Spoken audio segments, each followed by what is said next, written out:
about how to integrate international economic law into the continent education. And so thank you very much also for this network and give me such a great opportunity to share some ideas in this area. So I secured a grant working with people from Stellenbosch Institute for Advanced Studies and University Stellenbosch and University Cape Town and University Pretoria. During the last quite a few years, I'm working on this project. So today, it's a really great opportunity for me to share with you the first stage. So my study in this area is like global data governance. So my topic is a digital protocol game changer in global data governance, and especially put such issue in the manpower competition between West and China. And as I said, like first stage, and it's what I'm doing at the moment. I try to conceptually design a new so-called digital state capitalism.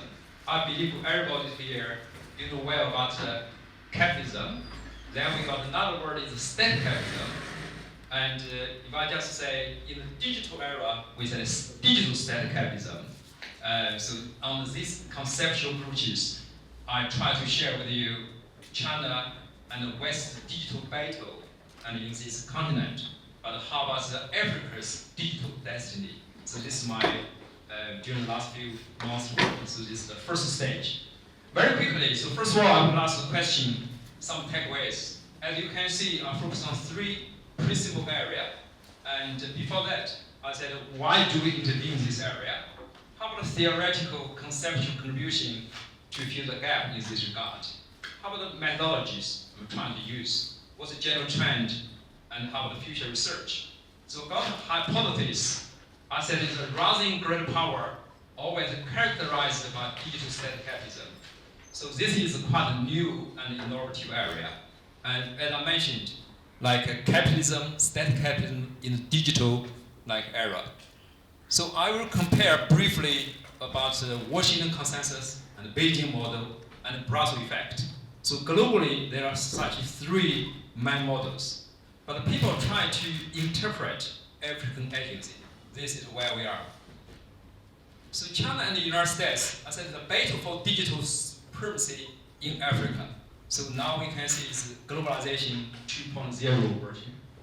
So the conflict is going beyond this. So we try to find behind the battle is something about values, culture, as some colleagues said yesterday.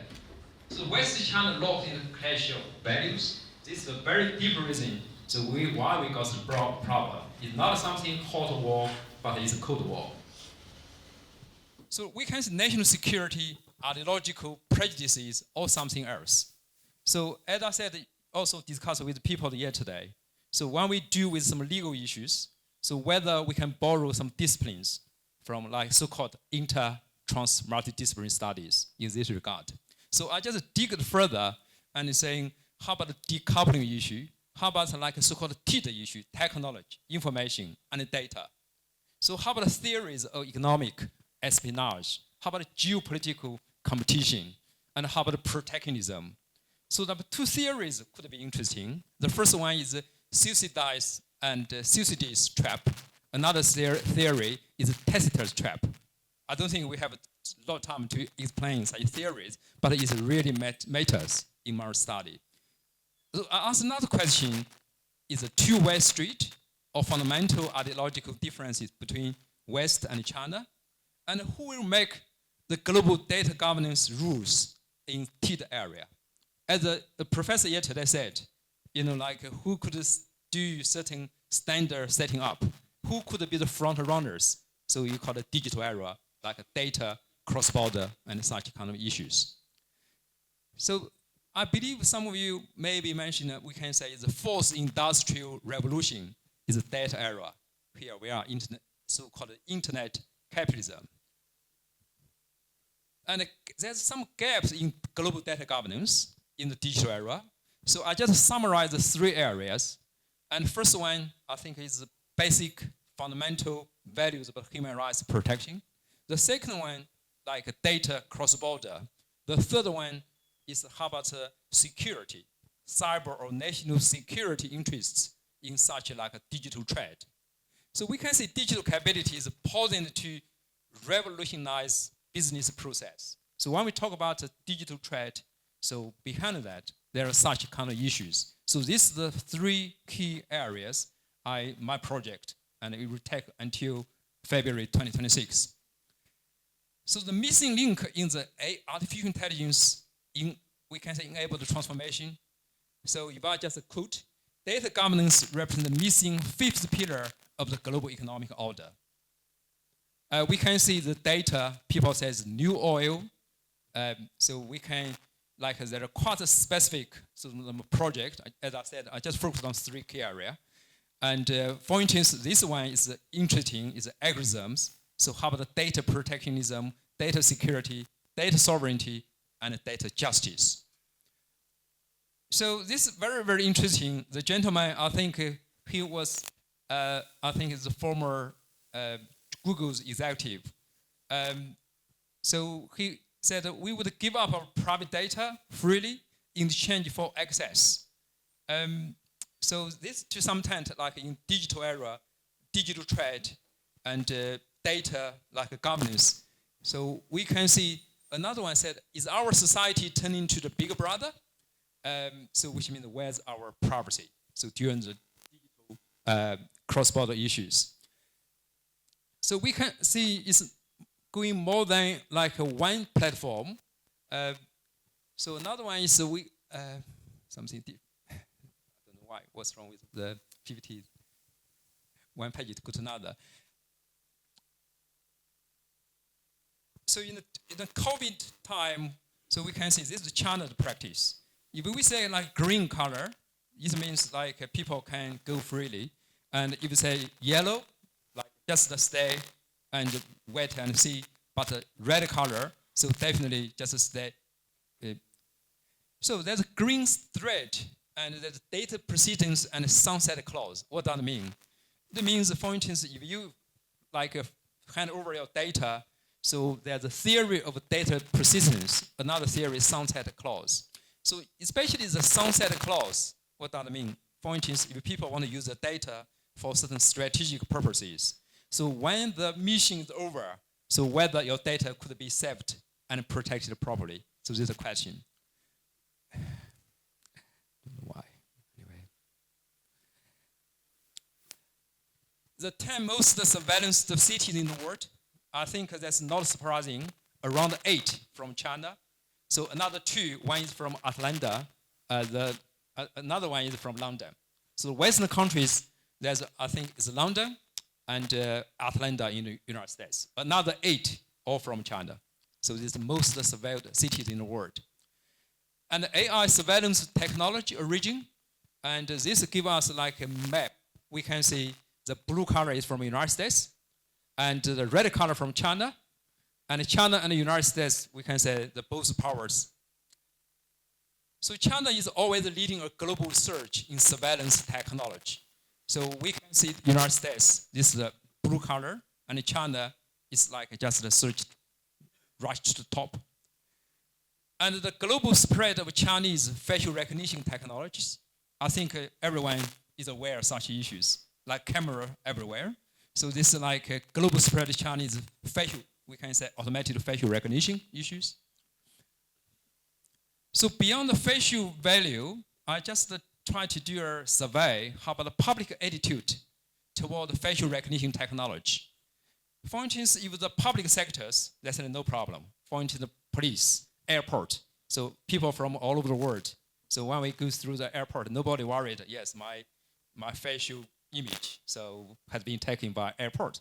Or if you go to police station, so you are normally not like very much. But what if you are going to for an interview? What if you are going to supermarket? So are you worried your facial image will be taken? So this is like, for instance, by police, no problem. 63 said, okay, I agree. For instance, if we go to certain like a very private individual business, people just 4% said, I'm happy to like surrender my data for some convenience. So we can see this is like a different data, like a percentage. And For instance, how about Americans? 83% of Americans, they want tougher regulation for data privacy. And 84 said yes, 16 said no.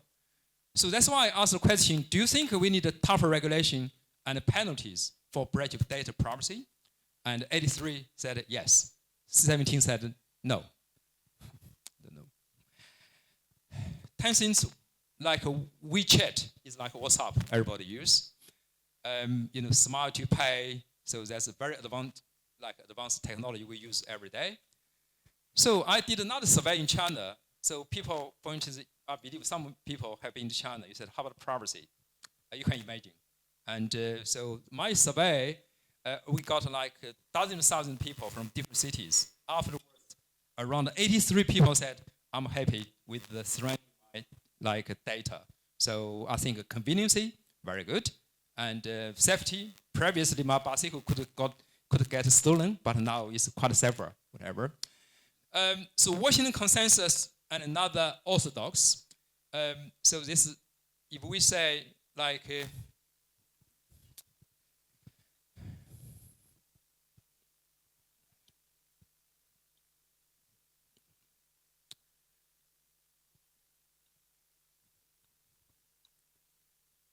so we have like, for instance, like a liberal democracy and soft authoritarianism.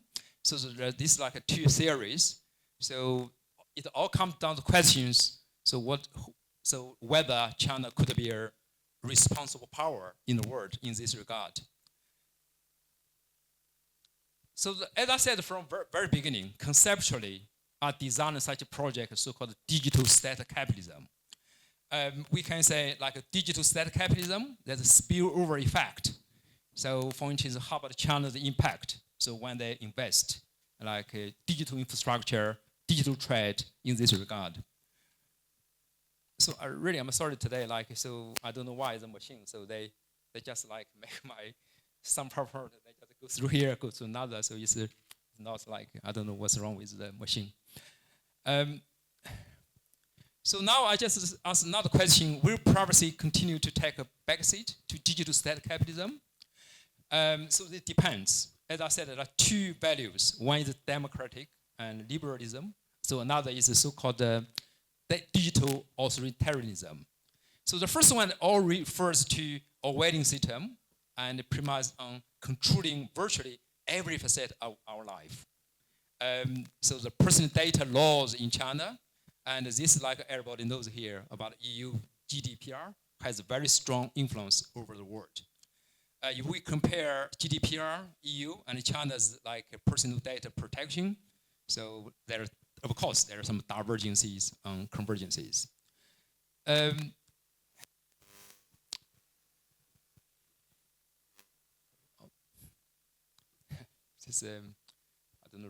don't know.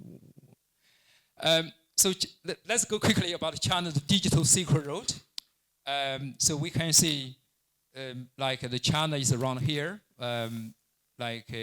different countries is Austrian compared with other Western countries.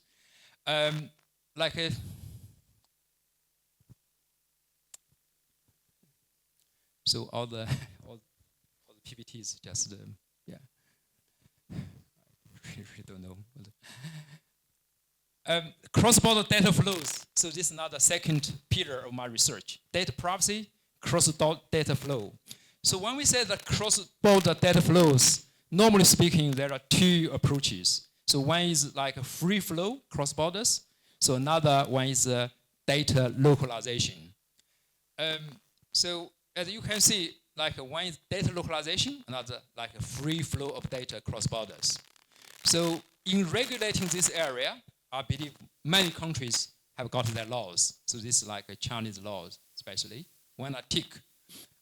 But the question is, some like big tech giants. So how about their responsibility? So whether they could follow Chinese law, whether they could be like between hard place and between hard place and rock. For instance, if we are transnational corporations, if you go to China to operate a business, so what will you meet? What's challenge you could have? Do you want to follow Chinese law, or do you follow like American law, or do you want to follow like United States law? And many, many companies, they are in such a very, very big dilemma. Can I give you a quick example? For instance, Google. Google around 12 years ago withdrew from China. So if you go to China, you cannot use Google, you cannot use Facebook, you cannot use probably WhatsApp. Of course, know some X, know some things.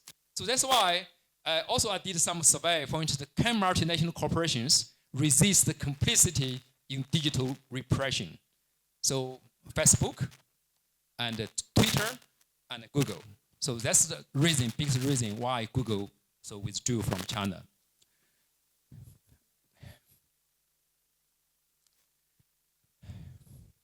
So 2021, the data localization spreads to more like countries. So from this map, you can see from different color, the number of regulations. And this area, Africa, this is where we are. For instance, like it depends on how about the regulations, how about the restrictions. So 2021 data is like a data localization, spread more types of data. And in this regard, like China's approaches, like has we can say not only drawn a lot of attention, but got a lot of challenges. So that's from West point of view, they just use so-called like advancing data governance in the G7 countries. But who is the elephant, or which party is the elephant in the room? Of course, China. They didn't mention about China, but it's China. But if we just not only like in the like phenomena of sphere in China and America, so we can see that globally there's some threat like a block. For instance, RCEP, CPTPP, and the US, MCA. So that's why at the very beginning I mentioned. So we got in general like 3 models. Brussels effect, normally speaking, is like EU's approaches. And the Beijing model is China's way. Can we say it's another new Washington consensus, number 2, like from the American way? But the question is, where is the African way? How can we interpret African agency on the 2063, very ambitious? So EU, they got GDPR, China, and OECD divergency. So is there a growing global consensus on the standards? So we can see, like, if we compare RCEP and CPTPP, there's a different level of regulating like data. So that's why the G7, they said, no, we cannot let China go this way. So we have to confront the China way. So there are 2 powers, one China, another like G7, especially from United States. So if we just go specifically like Article 14, so we can see how the CPTPP responds and to China's approach or to the Western approach. So there's competing with China digital Silk Road. So G7, they try to build so-called Build Back Better, so-called B3W initiatives. So this is response from West, like to China's approaches. So the G7, they try to build up so-called like-minded nations. And so European Court of Justice, they made a case and how to deal with personal data. So the new G2 democratic multilateralism or not, and we can say NAFTA, like DMA and the DFFT initiatives, this is globally. So the national security is the 3rd pillar today. Data privacy, cross-border, and national security. So Chinese always got so-called ecosystematically protectionism, like this is like Chinese law, always plausible cyber espionage. And China also like attacked, we can say, 2 more times we can use the word, like very hard blow against China's DD. China DD actually is like, we can say Uber, is China's version of Uber. So now it's like a digital governance globally. As yesterday the professor mentioned, we always have a challenge regarding the standard making. And as I said again, if they make standards, for instance, China, yesterday, if I remember correctly, the professor said IP submission about 1.5 million, actually in TID area, technology, information, data, and China like very, very aggressively and submitting lots of so-called standard settings, especially 5G and surveillance technologies. So in this regard, specifically, we can say technical challenges technical approaches. But behind the technical, so we can say is geopolitical interest and market power. So it all comes down who has the final say. The Western countries, China. So how about Africa? Whether Africa can make its own data governance route in un-African like terms. So that's why we always say first mover advantage. And if China takes the lead, so China's ambition has moved beyond achieving resilience and adaptation. So let me share with you quickly this like conceptually or ideologically. So China said, yeah, so this is China's so-called approaches, and in most cases, like a Western country said, no, in most cases. And now so-called like there are always like confrontations between, on the one hand, there are two theories that said China in the future will control. But other people said, no, it's not that easy. The liberalism and democracy will control. So this is behind the digital trade, this is behind the data governance. There are always some theoretical, ideological competitions. So turn Africa into a Orwellian state? I do not think so. And nobody would like to, for instance, with the so-called Big Brother Orwellian state. And let me quickly share with you some data. Some data are borrowed and from other people. Cross-border data like a regulation in Africa. So we can say global exports of digitally delivered service. The gross digitally, we can say, delivered service in Africa has lagged and behind the rest of the world. So now I just moved quickly about theory path of dependence, and which means how about the African way, and everybody knows like a digital Silk Road, like how about regulating. So I almost come to an end, yes. And today my discussion normally I said it's my project. It's the first stage. So generally speaking, this Brussels effect, this Beijing model, so-called like I use the word new Washington consensus, like version, but it all comes down how we can interpret Agenda 2063, how we can interpret African agency. So this is my project by 2026, by 2026, try to answer the question. I do not have time to explain the three competing regulatory models for the digital economy. So how about AU's data governance? I think you guys maybe know much more than me about, like green color is like advantages, like approaches. Red color means something is still some gap for us to like catch.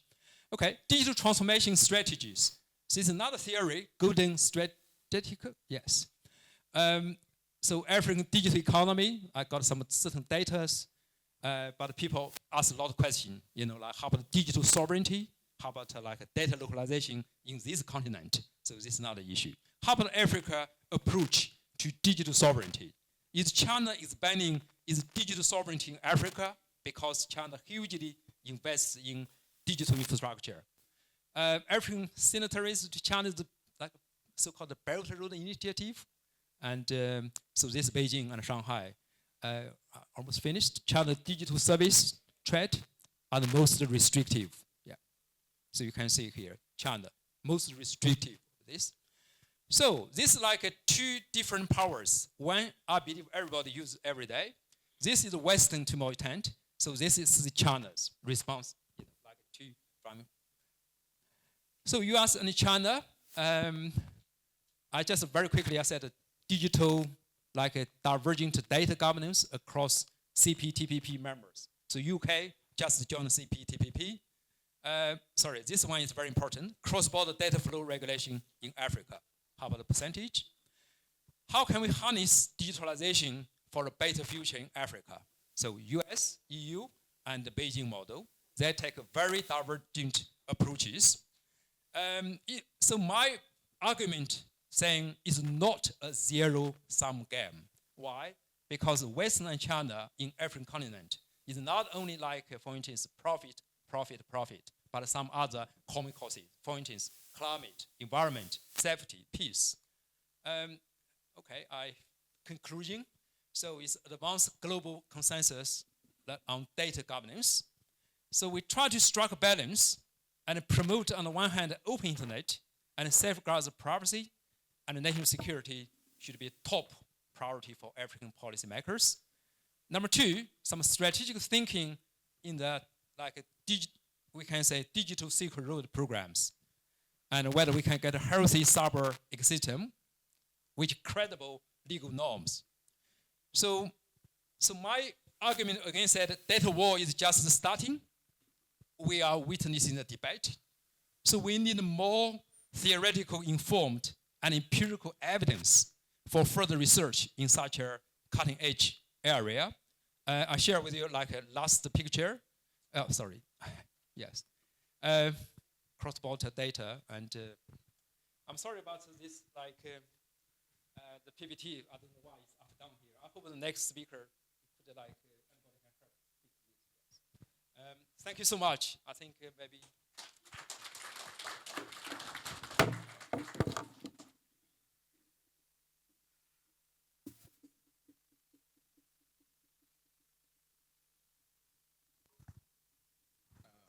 Please, you can have a seat here. I think this is the. You can have a seat here, please. This is where you should have been seated.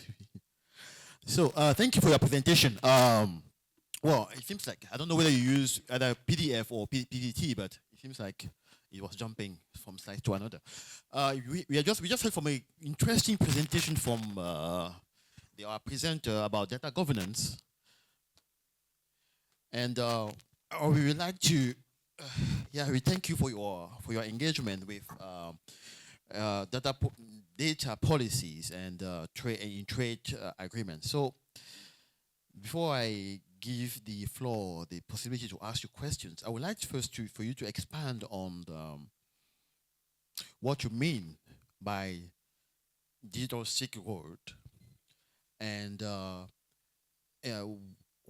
how Africa is affected by that digital Silk Road.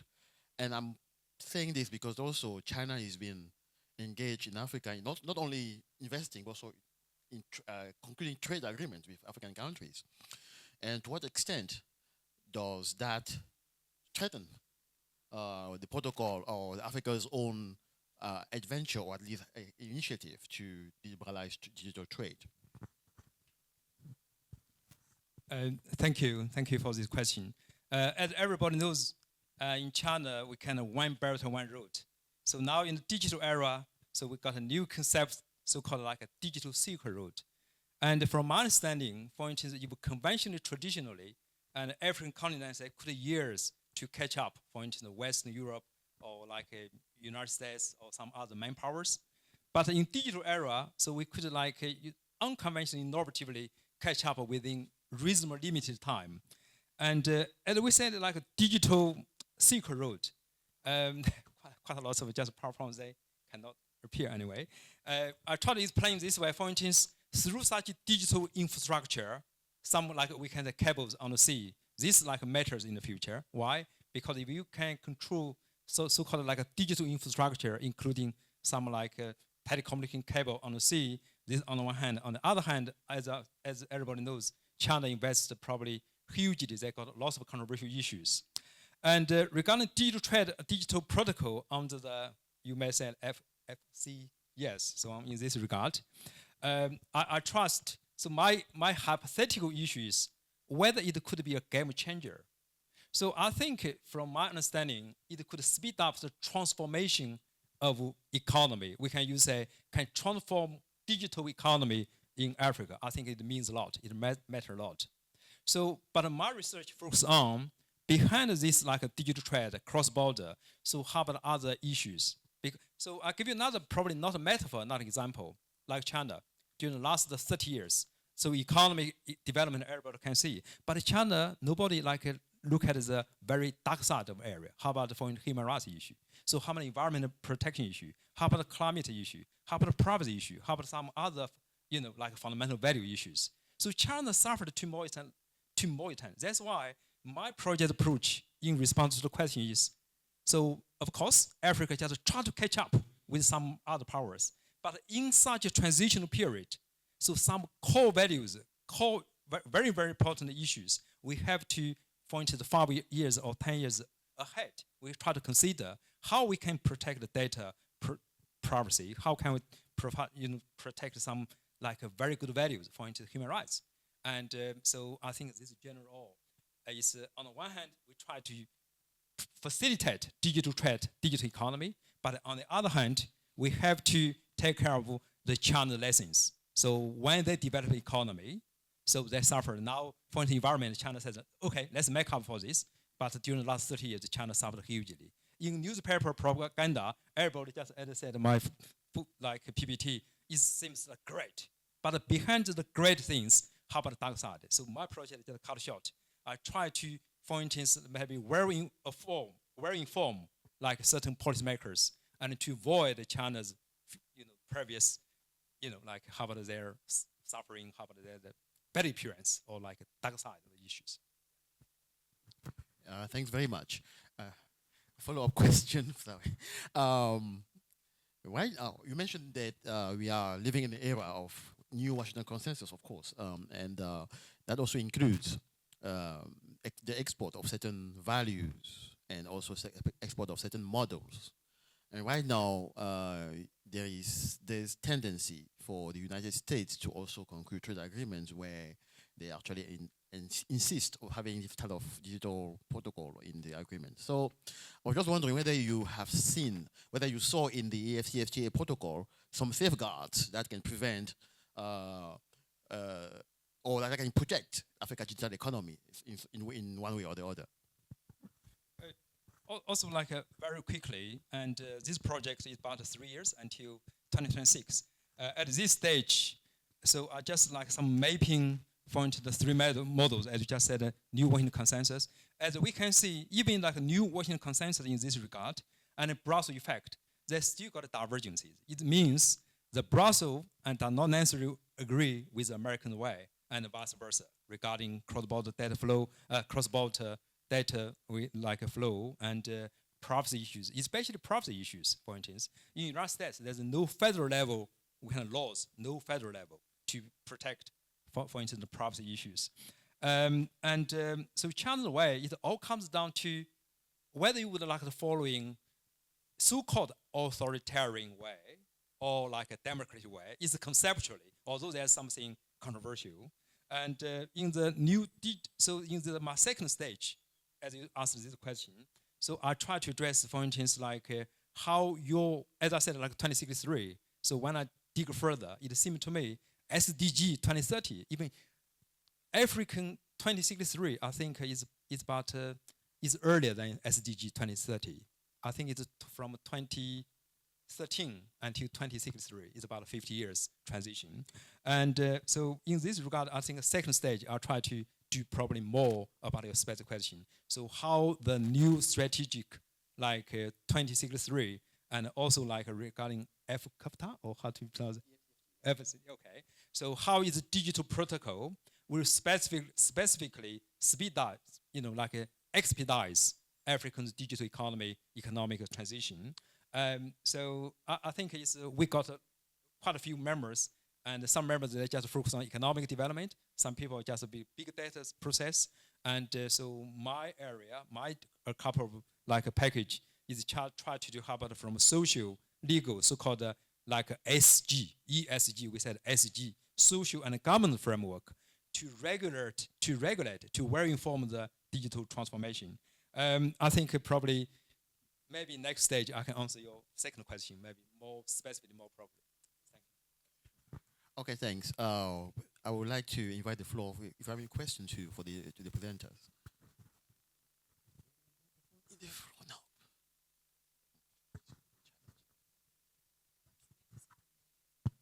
Thank you so much, Professor Bu, for the excellent presentation. I was wondering your thoughts about the AfCFTA digital protocol and your methodology for interrogation. So I know that this is a research that is ongoing, but I was wondering how you were going to engage with the protocol and what outcomes you would like to derive from that in terms of your research project.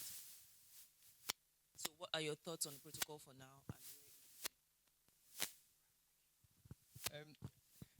I think in this regard, as I said, like today, this is my second stage is for instance, especially you mentioned a very good question, for instance, regarding and research methodologies. So I think at the moment from our like project about two, generally primarily speaking, about two the major methodologies. One, so we try to compare like the big trade blocks all over the world. For instance, like North Americans that way, and our RCEP and GPTPP. So on the three different like block agreements, so we try to compare with digital protocol and how everything goes at the moment. How about another three existing? So how about the impact? Because something we talk about like extraterritorial effect. For instance, even like between EU and Africa, and also between North America and Africa, and between China and Africa. So I said like RCEP, GPTPP, and also like North Americans. This is like comparative study, and whether we can find something like positive or some like tips or some like best practice for to facilitating like implementation of the protocol. This is one. So number two, is we have already got approved by so-called ethical regulation, whatever, internally. So it's about survey, and in different countries. We try to pick up, because when we say Africa, so another like a panel reviewer and in UK asked me, oh, you said Africa. Africa, is 55, correct me if not, countries. The level varies. So how can you get like, for instance, one voice from the whole Africa? So our research methodologies, we do this way. For instance, we try to pick from like I worked in Stellenbosch and Stellenbosch Institute for Advanced Studies and UCT, different countries. This is one level, and some other, for instance, like Malawi, Malawi, and some. We just pick up from three levels. Each level we got participants, so we try to collect the survey. The survey I just go to a little bit specific, which means we go to public actors, we go to private actors, we also go to some different stakeholders. Then we can get some ideas. Then we can adjust our research approaches, which means from public and private actors, from different stakeholders. So how the protocols and their futures application, so we can adjust our research. So this is like two the general research methods so far. But it's the main work because the project we just got and it's February. So I think next stage we can get involved more to learn people here, like because many of you like expert in this regard, and to probably make the project like grow better. Yeah, thank you. Yeah. So, like what we're saying, thanks, Regis. What we're saying yesterday, how we have to embed our research in contextual reality. So, even if you're considering what is happening in other jurisdictions or other trading blocks or regional blocks, the peculiarities of the African context differ, the peculiarities of the North American context will differ. So I'm just wondering, when you are drawing lessons from other blocks, how would you, just for a note for you to take into consideration to ensure that the lessons, the best practices, the standards are fit for purpose? So, who says what best practices mean? It doesn't matter. It doesn't mean that because it is working in one particular block, that that has to be transposed into the way you are engaging with the African bloc. So that could just be a note for you to consider, and also think about how you are selecting the countries on the continent that you're working on in terms of building your data on your survey. Those would be some points that I would suggest that you take into consideration. Let's take other question. And you want to react? Oh, Yeah, thank you. I think this is an excellent question. I got the, and recently I secured around another 10 months. I will stay in Germany, and another one is one part is another Max Planck Institute, and another Fab University. Especially in response to your question, it's like the panel that asked such issues. That's a really, really good question. And so from I think from next spring we started like in this part. So this is very, very good question. So this is what they advised me to adjust my project. So how to, for instance, like have real world impact. But at this stage, I just some like not very mature ideas to share with you. So for instance, especially there's always dilemma. On the one hand, people said economic development. On the other hand, we have to look up some other values, as we just discussed about half an hour. So how we can strike a balance? So we just try to gain some insights, ideas. I talked with a Supreme Court judge in Nigeria, and talked with quite a lot of different stakeholders from different perspectives. But as I said, your question almost exactly the same as the German panel members asked me to adjust my projects in the next 2 years probably. But it's brilliant. Thank you. Okay, let's take another round of questions. I see Professor Gatti is hand up there. Yeah, so thanks for the paper. This is a follow-up from Dr. Debola's question. I don't know if you have looked at the specific, some of the specific provisions of the AfCFTA digital protocol, which I have looked at, and it seems to me the African Union borrowed the old version of the US's digital protocol rules.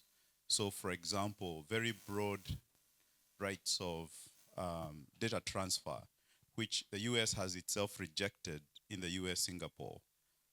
Another is absolute secrecy rights for software, among many others.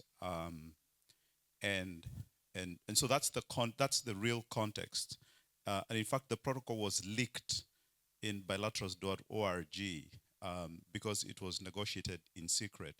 So I think if you're going to talk about this protocol, you have to talk about what it actually does, because I'm not sure that the narrative of the Brussels effect or the Beijing effect, which are theoretical debates between big power academics in the West, is going to tell us really what's going on in the ground. So I'd encourage you to actually look at the provisions and to actually do a comparative study between the various versions of the digital protocol rules in the US and try to explain why it is that perhaps it doesn't match up to the AU's digital transformation strategy, which does a lot of the things you are alluding to. And I think that's what Dr. Debola is encouraging you to do, to contextualize this within the commitments that the African Union has made. Because I think that might tell us what this digital protocol might achieve. Perhaps it might achieve some of the things that we heard from the keynote yesterday, which is to entrench the dominance of multinationals, because this absolute rights of data transfer, irrespective of the nationality of the holder of those rights, is something that is going to entrench the big tech companies that already have a big foothold in our economies, and perhaps prevent the ability of competitors from this region to be able to compete with those. I think that's the context we're encouraging you to take a look at and to ground the analysis there. Then perhaps it might be, if you do that, that maybe you might find the Brussels effect or the Beijing effect might be relevant, but not the other way around. I think that's the idea. Yes, please. Okay, thank you, Professor. As I was listening to your presentation, I couldn't help but catch all of the Orwell 1984 references. And I can't help but wonder, there's a certain level of wariness when talking about data protection, cross-border data flows of mischief by the state. And there seems to be a certain, to me anyway, embedded disregard for the place of multinational corporations in specifically that. And I think that's a bit problematic, because if you look at the dimension of, let's say, AI governance, as I speak, some months ago, I don't know if it's begun, the president of my country, Kenya, initiated cut a deal to develop a data center with Microsoft. I'm not aware the position the United States governance played in that, but I know the data center is is cooperation between Kenya and Microsoft. And most AI governance enthusiasts speaking of the compute wars beginning, in which case you can't help but wonder when these finally begin, and when big tech when big tech ceases to use the state as its proxy, then how well equipped will be our data protection laws, data transfer laws, the entire architecture be fitted to protect us, not from the mischief we originally anticipated by the state, but from the multinational corporations that actually own and control said data? Any other question before? Okay. I think very briefly, regarding the first one, to more extent, regard your comments on my presentation. To be really honest, I think this is currently is the weakness in the presentation, because regarding specific protocol provisions, so how the other models affect, so how in the future's interaction, and I think this way is exactly in the future how we can have some produce real world impact. So all your comments, I think, is quite clear and quite to some extent directing the future's 2 years research, which means you talk a lot about digital stack capitalism, you talk a lot about digital models, or talk a lot about some behind this geopolitical or like ideological issues or different value conflicts, some issues. But we always, so my project, why they founded my project, because they always try to think, so how to interpret African agency, how Africa, this continent, they try to do in this area on African terms. So this like answer in the future. This is why I can get their funding, is on the one hand. On the other hand, the real value is exactly as you just give us very excellent comments. What I'm trying to do, just like I try to, in your word, we can say is contextualize and such so-called models, values, the confrontations, everything inside. So I think it's like next one or around 2 years, like trying to answer the question. And so at this stage, I just feel a little bit confident. At this stage is, so when we do with such specifics, including of course specific protocols, provisions, but we try to like think bigger and specifically like African continent, because as I said, the levels varies. But how we can make a full efficient use of best experiences from like 3 big blocks or 3, with the RCEP, CPTPP, and North Americans. And also, how about from the 3 models? But more specifically, we have to, it's not like just fly in sky, but we have to, make it very solid in African continent, including like second, just the questions. So if we just, for instance, specify into certain specific national context, how we could do efficient. This is why this can make the project with real world impact. We always talk about real world impact, but how? I think these 2 answers.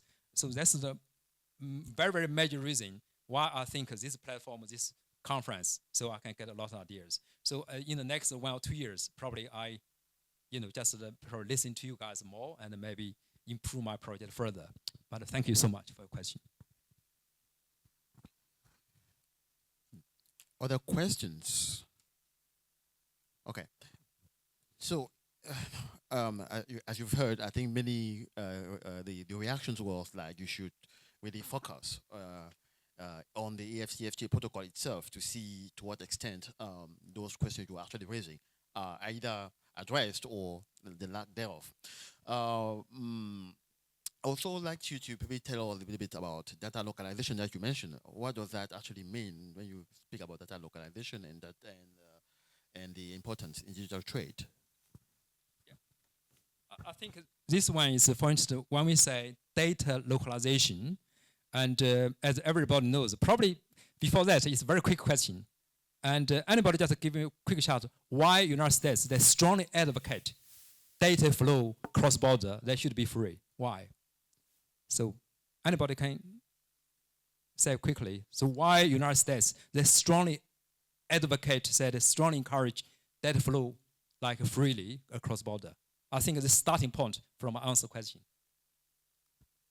So I think it's very simple because, most, as I just mentioned from my PPT, like Facebook, like Twitter, like the 4 big giants technology companies based in the United States, they try to recoup, they try to get like maximize profit and all over the world. But European Union, Brussels effect, Brussels they do not agree with. because they try to, for instance, this value is like a piece of cake they want to share. So it means that data localization is very, very, I said, is one of my 3 pillars. This really matters. This is not only like a profit and who can share in the digital era's profit globally, because United States and a big percentage of big multinations based in the United States. So they can benefit hugely from free data flow across borders. But Brussels effect is everybody knows the GDPR, but they try to protect privacy, try to protect human rights or the other values. But on the other hand, competing with United States with majority of big tech giants. So that's why EU, they do not necessarily follow American way. If we go to China's data localization, for instance, if you multinational corporations, if you try to go to China with the big databases, you have to, for instance, store data. Give you a quick example. I think, of course, Google, no, forget Google. Another one of the big 4. So recently they got approval. They said you have to localize your data in China, in the very western China there. So this is regarding value, regarding profit, and how they can share the profit globally. So this is data localization. But another very key area regarding data localization is the so-called data sovereignty. It's like a data sovereignty. So they think, for instance, if multinational corporations in the future operate in this continent. But just from the first comment, just like a colleague just mentioned, is really good. For instance, Africa, you got if I'm right, correct me, very free, we can say, attitude towards data localization. And so just to cut short, just to summarize, between United States and Brussels, they got a divergence. They do not necessarily agree with each other. But China take another way. China said, okay, localization means sovereignty, data sovereignty.